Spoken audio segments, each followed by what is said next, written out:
Salamu wa rahmatullahi wa barakatuh. Bali kuweereza. Bali kuwuliriza ssebo omusoga. Nze omwana w'abasoga. Bali kuntegeera. Ssebo.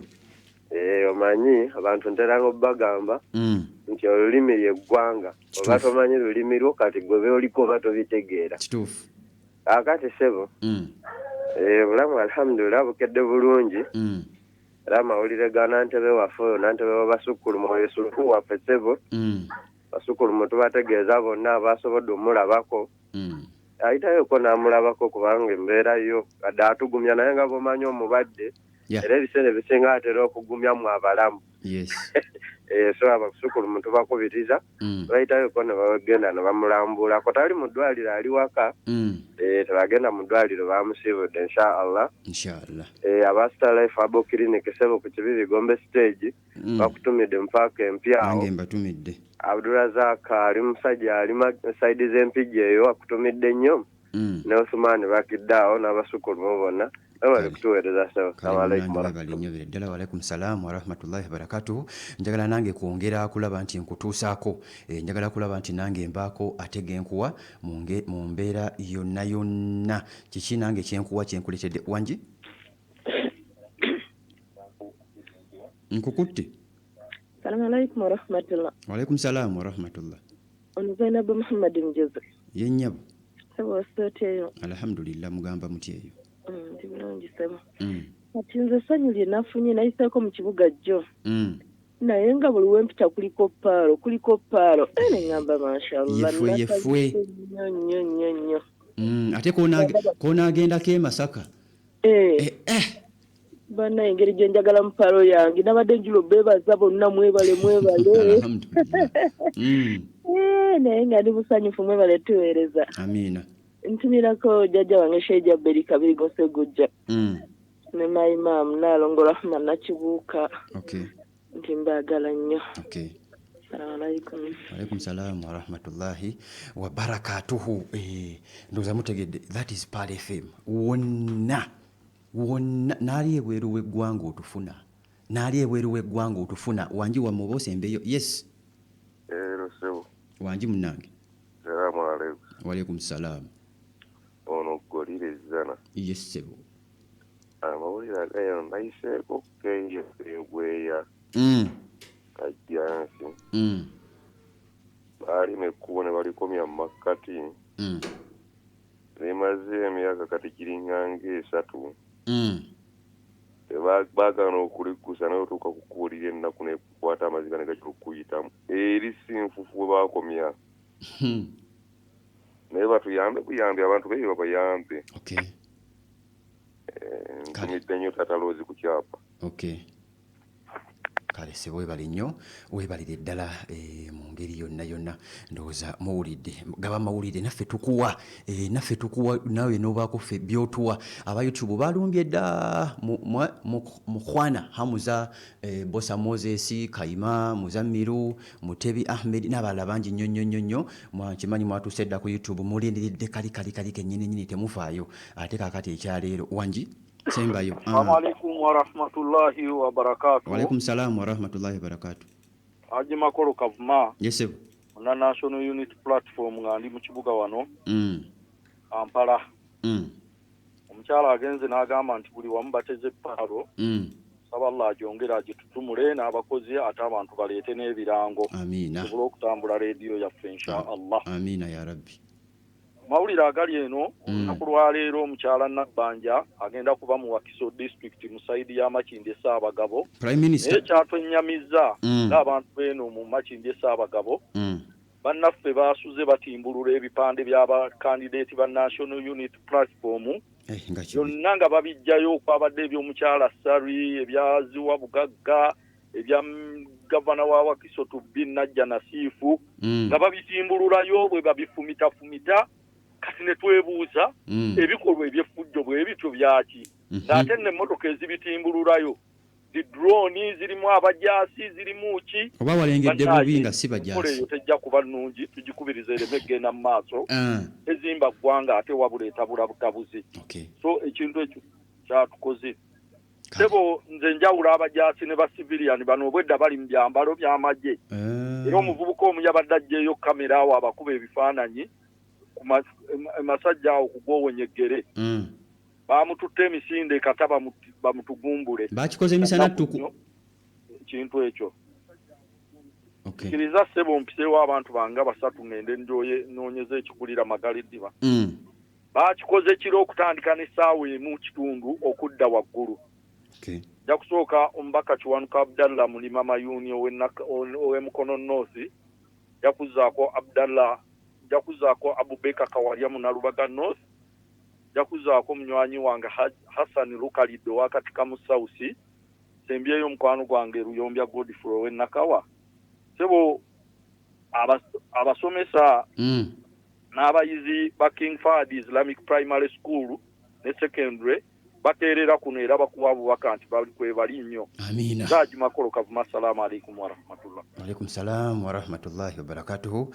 Oyo abadde Alhaji Makolo Kavuma mu mbeera yonna naye amawulire munange gawulidde mu ngeri emu oba endala ogenda kunzikiriza nange ate mbeeko genkuwa eno nange ate nno munange mbeeko ate genkuwa eno sayidi zeeno biki bitambula biki byatambudde bitya mawanga ate ag'enjawulo gwe gye walengedde obulengezi ge wategedde ekiri mu Nepal gye wategedde obutegeezi byowulira obuwulizi byonna obufina munange wano ku Pal FM ekkula ery'omuntu wa bulijjo kakati no nkoze ntya bwe nti nze weyongera okumanya mu program entanda ku makya akutuusibwako Queen's Park Schools esisa Ngongolo ku luguudo lw'Entebbe essomero ery'Ekyasa erisomesa abaana okuva ku nasale paka P4 ab'ekisulo n'abaveeka ng'okuwandiika abaana kugenda mu maaso bakubire ku 075 177 235 yakubyewo kizimbe kyokka kye yakubye mukata operation bagitumye operation judgmentidde bana basajja bagambye bali ku operation judgmentidde nga balowooza banatta omukulembeze wa Hamas mu Gaza naye bambi musajja watu yasimatukiddeawo omusajja yasimatukiddeawo ali ku Pal FM kakati agatambula agayitayita muganda wange mpiriza amawanga ng'eggwanga erya Misiri eggwanga erya Take n'amawanga amala mangi nnyo gakitegeeza gagamba nti nedda kyewakoze ekikyamu muganda waffe kyewakoze ekikyamu walimbye nnyo wakutte ekkubo n'olumba n'ogenda ssebo n'oyingira kata n'obakata bwayo n'amaanyi ge balina n'obuyinza bwe balina America yavuddeyo negamba Israel ebyo nze America 1 nze sibimanyi sibirimu sibimanyi wabula bakoze ekikyamu naye nga America etegeeze gamba nti twalabudde kata awo kyenagambye kiyinza okukubya kata balumbe bakyamu baganda bo bewakkiriza okuyingira mu ggwanga lyo babalumbe bagezeko okulaba nti munange babatta ng'olaba bakikola batya ekyo kiyinza omukubya abasajja abahuthi abahamas abairani bayinza okumukuba ku lwekyo kati obunkenke obuli mu Middle East waliwo abagamba kyabagwanidde twabagamba mujje mutuyambeko mwagaana kati kibagwanidde leka babakubi Isirayiri teyakomye ku ekyo yakutte ebikompola ekutte zidroni egenze munda mu ggwanga erya Yemen mu basajja abahuthi n'ebakuba mu bibuga ebyenjawulo n'ekuba essa abantu ali ku Pal FM enestidde y'abantu bangi nakakati bakyanyiga biwundu teyakome ku ekyo n'egenda era mu Gaza mu Palestine n'ekuba Gaza Tower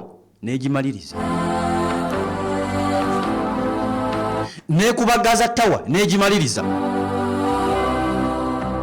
wabula byonna ebikolebwa kati bagenze babigatta omusajja Nasrullah bye yabagamba nga akyali mulamu. Omusajja Ayatollah Ali Khamenei kyabadde bagamba enkya neggula bagamba bannange temulaba ono akutte ennyonyi ejjo nagambyeko ennyonyi Russia gyerina yagikwata negenda mu Ukraine netta abantu wali mu Maria Polo nga ntalo zakatandika netta abantu buno budroni ne China ebulina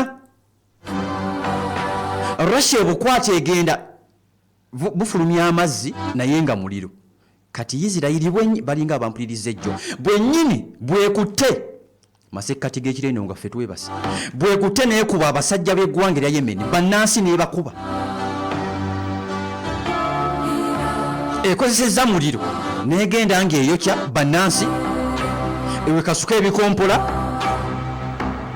kati bali mu kutaawa ali ku Pal FM embeera egenda ekyuka embeera ng'egenda egaga statement za Benjamin Netanyahu zakozesa agenda aziteeka mu nkola yabagamba Middle East yonna yaffe Middle East yonna yange tugyetagako kopi ettaka limuliko abasinga bali mu Middle East lyaffe Abayisirayiri babitwala ng'ebyokusaaga Ayatollah Ali Khamenei naye munnanga zavaayo abategeeza bagamba lwe kinaatuuka ku mmwe lwe mujjo manya kitubagamba kibatuuseeko ab'Qatar.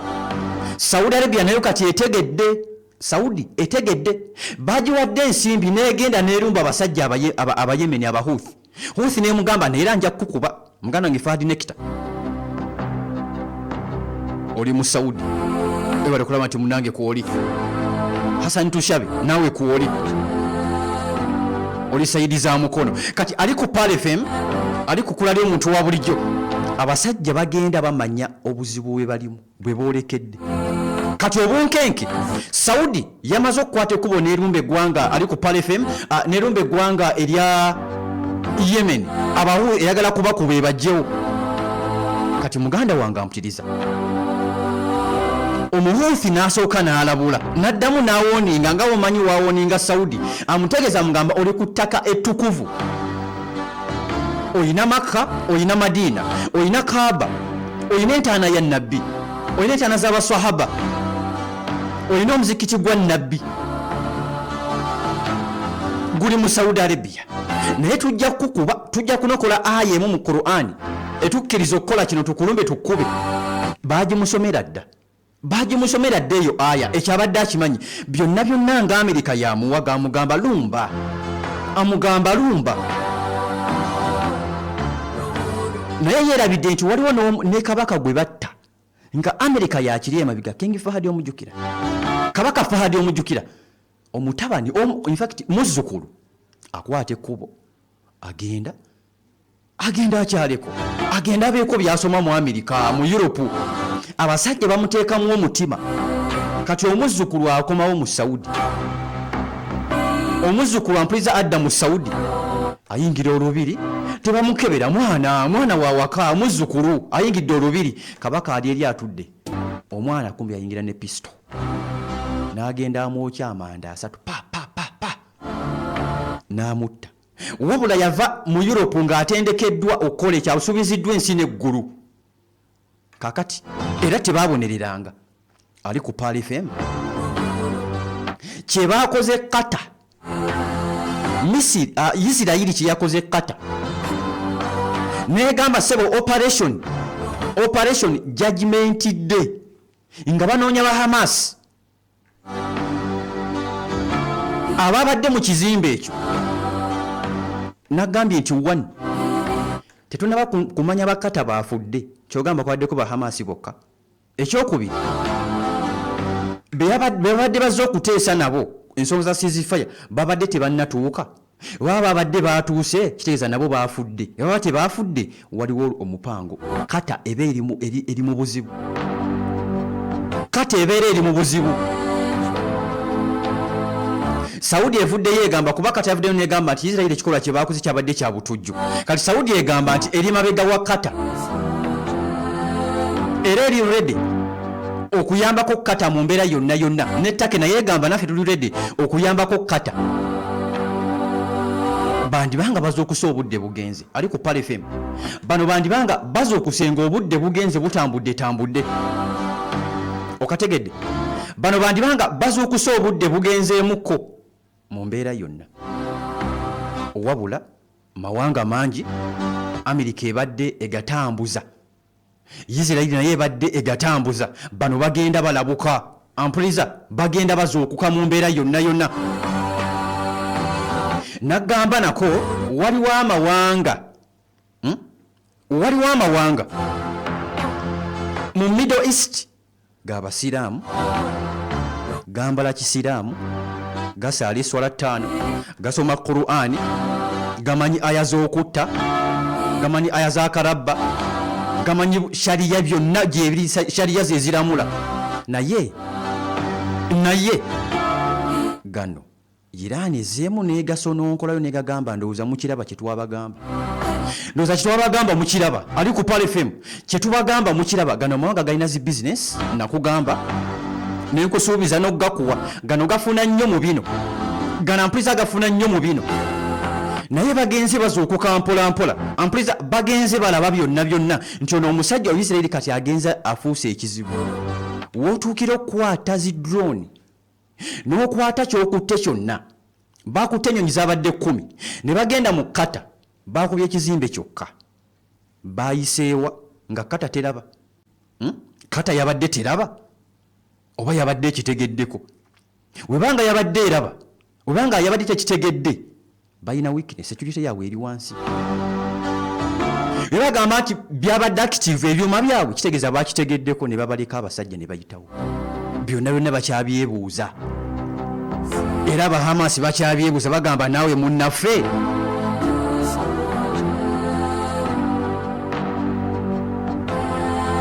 kati eggwanga erya Bahrain baligambye Bahrain bano abakoze research ono basajja ba Hamas bamuleese nagamba alina omukyala gwe bayita Aisha Tikiriti ono weirapa yalina oluganda ku Saddam Hussein Saddam kuba yazaliwa Tikiriti era yalinayo kuna amakandowooza kakati bano bakoze research bagamba amawanga gano mwefuula nti muli basiraamu kiteeke wabbali ekyo mwefuula nti mwagala nnyo Palestine oba era mujja kugifiiririra naye temutwagala mulimba naye kati ke kaseera nammwe mukirabeko galiwa Bahrain kizuuliddwa nti eyingiza dola za Amerika emiliyoni 6 n'obutundutundu 6 byebifuluma kati ebiyingira emiliyoni 6 n'obutundutundu 2 bano bakola na Isirairi ze sente ze bajja mu Isirairi ze sente bakati bakola emiliyoni 12 eza dola emiliyoni 12 eza dola buli mwezi abe Bahrain Middle East yabagamba mutuyambi ali ku Pal FM mugande wange ampliza abasajja be Kazakhstan bano babawoninze abasajja abahuthi bawoninze abasajja bano ba Yemen abasajja ba Hamas nabo munange bawoninze abasajja aba Hezbollah abasajja ba Hezbollah bagamba tubawoninze namwe mukitegeere Iran ye bakulembeddemu ebagamba olunaku lugenda kucha tukube omu ku omu tugenda kera ku machampliza tukube omu ku omu Bahrain bamuwonize bamugambe tukimanyi ofuna sente ezo naye weefulata atwagala ulirize ogenda kwata kutama Kazakhstan bano bakola miliyoni $5.5 omwezi bazijja mu Isirairi Morocco tubamanyi ng'ewali abazannyi abalungi Morocco ekola miliyoni 2.4 ezijja mu Isirairi oba babega oba bankwe Azerbaijan ekola miliyoni 2.76 buli nsi gye basomye bagigambye weegendereze anytime ogenda kisasulira anytime from now ogenda kisasulira. Azerbaijan 2.76 miliyoni $. Ne bagende wa kabaka ono bulijjo ageza okulaba nti munanga akyejjamu. Ageza okulaba nti munanga akyejjamu mpola mpola. Wasigasiga akazigo ne baali balumba Iran ekina mu likodi. Ne baali balumba Iran eggwanga erya Jordan. Kabaka wa Jordan bamugamba ssebo tukimanyi ono akole miliyoni 319 eza $. Miliyoni za $. Okuva munda mu ggwanga erya Isirayiri. Ono yali yeewakana bamugamba ssebo what is this? Bakola research abayirani nga drone ezimu za stagingako mu Jordan. Mu bwengula ba Jordan ezimu ne zigwako ne ku ttaka. Kitegeeza nti Jordan kabaka yali akimanyiko nti bano basajja bagenda kulumba eggwanga erya erya Iran. Era Iran ne mugamba tukimanyi bulungi nnyo nti ne drone ezimu ina n'amakolero munda mu ggwanga lyo mwe bava okuba eggwanga erya Palestine. Tukimanyi, we know that. Tusirise. Linda. Indonesia ekole miliyoni 327 eza $. Ngezijja munda mu ggwanga erya Isirayiri. Malaysia eno bagigambye ekwata kyakuna. Malaysia ekole miliyoni 459 eza $. Ezijja munda mu ggwanga lya Isirayiri. Ne bano bonna buli lukya bagamba Palestine, free Palestine, free Palestine. Owuliriza mukwano gw'abangi. Ono yakitegeera nti ekyo kyonkimanyi mu mateeka ngenda kukubwa anytime any day. Kasita era sala zino entalo zirimenda kuggwa. Misiri, Egypt. Akole miliyoni 862 eza $. Ono nayine ekkolero. Abdul Fattah ye nga Al-Sisi kigambibwa nti ayine ekkolero liri mu Misiri litransportinga ebyokulwanyisa okuva mu Misiri ne bidda ku booda ne biremesa bannansi okuyingira aba Palestine okuyingira babagamba muddeyo babattire eyo. Ono omusajja ali ku listi, abasajja bamulina ku listi. Egypt, UAE, United Arab Emirates, akole biliyoni namba akole biliyoni kati ono omugambi nti entalo ziggwe, agambe nti ziggwe, akole biliyoni namba 1.43 billion nga ziva munda mu ggwanga lya Isirayiri zeemuwa. Ono Take akutte kyakubiri, akutte namba emu. Take yakulembedde akole biliyoni 3 n'obutundutundu 47. Biliyoni 3 Take Erdogan kati yomu kubavudde ejo n'agamba ati Isirayiri wakoze kikyamu nnyo era ndi ku side ya musajja ndi we Qatar, nja kuwagira Qatar, wakoze kikyamu, afune biliyoni 3. Erdogan alowooza bamwerabira abasajja Amerika nti yeewaggula, alowooza bamwerabira dda nti yeewaggula. Kati ali ku Pale FM, ali kukulada omuntu wa bulijjo. Bano abaana Iran n'obwa Iran bwayo olaba nti bagenda bagivaavaako eringa eremye. Omulaba omusajja Isirayiri wakuteekubo n'agenda mu Qatar. Kino waba yakikoze nga akikoze na bidi kuba akisobola Isirayiri akisobola. Obusobozi abulina nga yakikoze wamulabye. Najja mu ggwanga lyo n'aliyingira n'akuba natta n'addayo. Ate n'ateetonda, teyeetonze. Kati mu Qatar abamu bagamba nti tugende tuzzeeyo tulumbe. Ono atumanyidde n'ekyajja kutumanyiira. Abamu bagamba mumuleke. Wabula statement za Trump yavuddeyo kati ate alinga asiiga akazigo. N'abagamba nebaza Qatar